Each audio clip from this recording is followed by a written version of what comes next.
अध्याय 6 ध्यान योग। अष्टांग योग मन तथा इंद्रियों को नियंत्रित करता है और ध्यान को परमात्मा पर केंद्रित करता है। इस विधि की परिणति समाधि में होती है। श्री भगवान ने कहा, जो पुरुष अपने कर्मफल के प्रति अनासक्त है और जो अपने कर्तव्य का पालन करता है, वही सन्यासी और असली योगी है। वह नहीं जो न तो अग्नि जलाता है और न कर्म करता है। हे पांडुपुत्र, जिसे संन्यास कहते हैं उसे ही तुम योग अर्थात परब्रह्म से युक्त होना जानो, क्योंकि इंद्रिय तृप्ति के लिए इच्छा को त्यागे बिना कोई कभी योगी नहीं हो सकता। अष्टांग योग के नवसाधक के लिए कर्म साधन कहलाता है और योग सिद्ध पुरुष के लिए समस्त भौतिक कार्यकलापों का परित्याग ही साधन कहा जाता है। जब कोई पुरुष समस्त भौतिक इच्छाओं का त्याग करके न तो इंद्रिय तृप्ति के लिए कार्य करता है और न सकाम कर्मों में प्रवृत्त होता है, तो वह योगारूढ़ कहलाता है। मनुष्य को चाहिए कि अपने मन की सहायता से अपना उद्धार करे और अपने को नीचे न गिरने दे। यह मन बद्ध जीव का मित्र भी है और शत्रु भी। जिसने मन को जीत लिया है उसके लिए मन सर्वश्रेष्ठ मित्र है, किंतु जो ऐसा नहीं कर पाया उसके लिए मन सबसे बड़ा शत्रु बना रहेगा। जिसने मन को जीत लिया है उसने पहले ही परमात्मा को प्राप्त कर लिया है, क्योंकि उसने शांति प्राप्त कर ली है। ऐसे पुरुष के लिए सुख दुख, सर्दी गर्मी एवं मान अपमान एक से हैं। वह व्यक्ति आत्म साक्षात्कार को प्राप्त तथा योगी कहलाता है, जो अपने अर्जित ज्ञान तथा अनुभूति से पूर्णतया संतुष्ट रहता है। ऐसा व्यक्ति अध्यात्म को प्राप्त तथा जितेंद्रिय कहलाता है। वह सभी वस्तुओं को, चाहे वे कंकड़ हो, पत्थर हो या कि सोना, एक समान देखता है। जब मनुष्य निष्कपट हितैषियों, प्रिय मित्रों, तटस्थों, मध्यस्थों, ईर्ष्यालुओं, शत्रुओं तथा मित्रों, पुण्यात्माओं एवं पापियों को समान भाव से देखता है, तो वह और भी उन्नत माना जाता है। योगी को चाहिए कि वह सदैव अपने शरीर, मन तथा आत्मा को परमेश्वर में लगाए, एकांत स्थान में रहे और बड़ी सावधानी के साथ अपने मन को वश में करे। उसे समस्त आकांक्षाओं तथा संग्रह भाव की इच्छाओं से मुक्त होना चाहिए। योगाभ्यास के लिए योगी एकांत स्थान में जाकर भूमि पर कुशा बिछा दे और फिर उसे मृगछाला से ढके तथा ऊपर से मुलायम वस्त्र बिछा दे। आसन न तो बहुत ऊंचा हो न बहुत नीचा, ये पवित्र स्थान में स्थित हो। योगी को चाहिए कि इस पर दृढ़ता पूर्वक बैठ जाए और मन, इंद्रियों तथा कर्मों को वश में करते हुए तथा मन को एक बिंदु पर स्थिर करके हृदय को शुद्ध करने के लिए योगाभ्यास करे। योगाभ्यास करने वाले को चाहिए कि वह अपने शरीर, गर्दन तथा सिर को सीधा रखे और नाक के अगले सिरे पर दृष्टि लगाए। इस प्रकार वह अविचलित तथा दमित मन से, भय रहित, विषयी जीवन से पूर्णतया मुक्त होकर अपने हृदय में मेरा चिंतन करे और मुझे ही अपना चरमलक्ष्य बनाए। इस प्रकार शरीर, मन तथा कर्म में निरंतर संयम का अभ्यास करते हुए संयमित मन वाले योगी को इस भौतिक अस्तित्व की समाप्ति पर भगवत धाम की प्राप्ति होती है। हे अर्जुन, जो अधिक खाता है या बहुत कम खाता है, जो अधिक सोता है अथवा जो पर्याप्त नहीं सोता, उसके योगी बनने की कोई संभावना नहीं है। जो खाने, सोने, आमोद प्रमोद तथा काम करने की आदतों में नियमित रहता है, वह योगाभ्यास द्वारा समस्त भौतिक क्लेशों को नष्ट कर सकता है। जब योगी योगाभ्यास द्वारा अपने मानसिक कार्यकलापों को वश में कर लेता है और अध्यात्म में स्थित हो जाता है अर्थात समस्त भौतिक इच्छाओं से रहित हो जाता है, तब वह योग में सुस्थिर कहा जाता है। जिस प्रकार वायु रहित स्थान में दीपक हिलता डुलता नहीं, उसी तरह जिस योगी का मन वश में होता है, वह आत्म तत्व के ध्यान में सदैव स्थिर रहता है। सिद्धि की अवस्था में, जिसे समाधि कहते हैं, मनुष्य का मन योगाभ्यास के द्वारा भौतिक मानसिक क्रियाओं से पूर्णतया संयमित हो जाता है।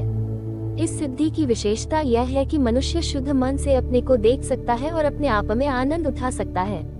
उस आनंदमय स्थिति में वह दिव्य इंद्रियों द्वारा असीम दिव्य सुख में स्थित रहता है। इस प्रकार स्थापित मनुष्य कभी सत्य से विपक्त नहीं होता और इस सुख की प्राप्ति हो जाने पर वह इससे बड़ा कोई दूसरा लाभ नहीं मानता। ऐसी स्थिति को पाकर मनुष्य बड़ी से बड़ी कठिनाई में भी विचलित नहीं होता। ये निसंदेह भौतिक संसर्ग से उत्पन्न होने वाले समस्त दुखों से वास्तविक मुक्ति है। मनुष्य को चाहिए कि संकल्प तथा श्रद्धा के साथ योगाभ्यास में लगे और पथ से विचलित न हो।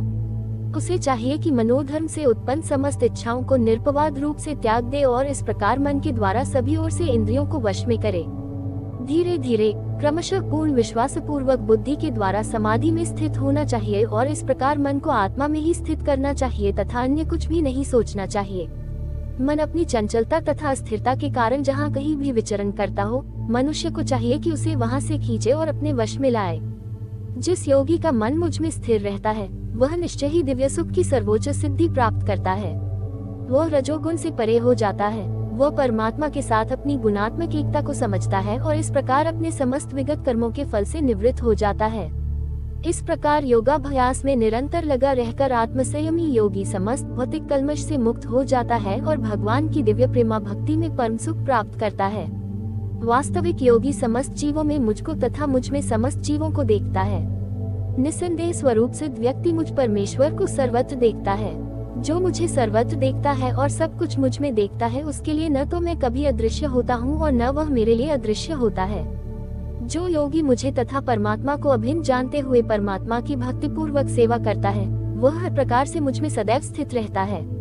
हे अर्जुन, वह पूर्ण योगी है जो अपनी तुलना से समस्त प्राणियों की उनके सुखों तथा दुखों में वास्तविक समानता का दर्शन करता है। अर्जुन ने कहा, हे मधुसूदन, आपने जिस योग पद्धति का संक्षेप में वर्णन किया है वह मेरे लिए अव्यावहारिक तथा असहनीय है, क्योंकि मन चंचल तथा अस्थिर है। हे कृष्ण, चूंकि मन चंचल, अस्थिर, उच्छृंखल, हठीला तथा अत्यंत बलवान है, अतः मुझे इसे वश में करना वायु को वश में करने से भी अधिक कठिन लगता है। भगवान श्री कृष्ण ने कहा, हे महाबाहु कुंती पुत्र, निस्संदेह चंचल मन को वश में करना अत्यंत कठिन है, किंतु उपयुक्त अभ्यास द्वारा तथा विरक्ति द्वारा ऐसा संभव है। जिसका मन उच्छृंखल है उसके लिए आत्म साक्षात्कार कठिन कार्य होता है, किंतु जिसका मन संयमित है और जो समुचित उपाय करता है उसकी सफलता ध्रुव है। ऐसा मेरा मत है। अर्जुन ने कहा, हे कृष्ण, उस असफल योगी की गति क्या है जो प्रारंभ में श्रद्धा पूर्वक आत्म साक्षात्कार की विधि ग्रहण करता है, किंतु बाद में भौतिकता के कारण उससे विचलित हो जाता है और योग सिद्धि को प्राप्त नहीं कर पाता। हे महाबाहु कृष्ण, क्या ब्रह्म प्राप्ति के मार्ग से भ्रष्ट ऐसा व्यक्ति आध्यात्मिक तथा भौतिक दोनों ही सफलताओं से च्युत नहीं होता और छिन्न बादल की भांति विनष्ट नहीं हो जाता, जिसके फलस्वरूप उसके लिए किसी लोक में कोई स्थान नहीं रहता? हे कृष्ण, यही मेरा संदेह है और मैं आपसे इसे पूर्णतया दूर करने की प्रार्थना कर रहा हूँ। आपके अतिरिक्त अन्य कोई ऐसा नहीं है जो इस संदेह को नष्ट कर सके। भगवान ने कहा, हे पृथापुत्र, कल्याण कार्यों में निरत योगी का न तो इस लोक में और न परलोक में ही विनाश होता है। हे मित्र, भलाई करने वाला कभी बुराई से पराजित नहीं होता। असफल योगी पवित्रात्माओं के लोकों में अनेकानेक वर्षों तक भोग करने के बाद या तो सदाचारी पुरुषों के परिवार में या कि धनवानों के कुल में जन्म लेता है, अथवा यदि दीर्घकाल तक योग करने के बाद असफल रहे तो वह ऐसे योगियों के कुल में जन्म लेता है जो अति बुद्धिमान है। निश्चय ही इस संसार में ऐसा जन्म दुर्लभ है। हे गुरुनंदन, ऐसा जन्म पाकर वह अपने पूर्वजन्म की दैवी चेतना को पुनः प्राप्त करता है और पूर्ण सफलता प्राप्त करने के उद्देश्य से वह आगे उन्नति करने का प्रयास करता है।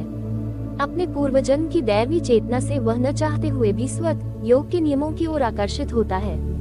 ऐसा जिज्ञासु योगी शास्त्रों के अनुष्ठानों से परिस्थित होता है, और जब योगी समस्त कल्मश से शुद्ध होकर सच्ची निष्ठा से आगे प्रगति करने का प्रयास करता है तो अंततोगत्वा अनेकानेक जन्मों के अभ्यास के पश्चात सिद्धि लाभ करके वह परम गंतव्य को प्राप्त करता है। योगी पुरुष तपस्वी से, ज्ञानी से तथा सकामकर्मी से बका होता है। अतः हे अर्जुन, तुम सभी प्रकार से योगी बनो, और समस्त योगियों में से जो योगी अत्यंत श्रद्धापूर्वक मेरे परायण है, अपने अंतःकरण में मेरे विषय में सोचता है और मेरी दिव्य प्रेमा भक्ति करता है, वह योग में मुझसे परम अंतर रूप में युक्त रहता है और सबों में सर्वोच्च है। यही मेरा मत है।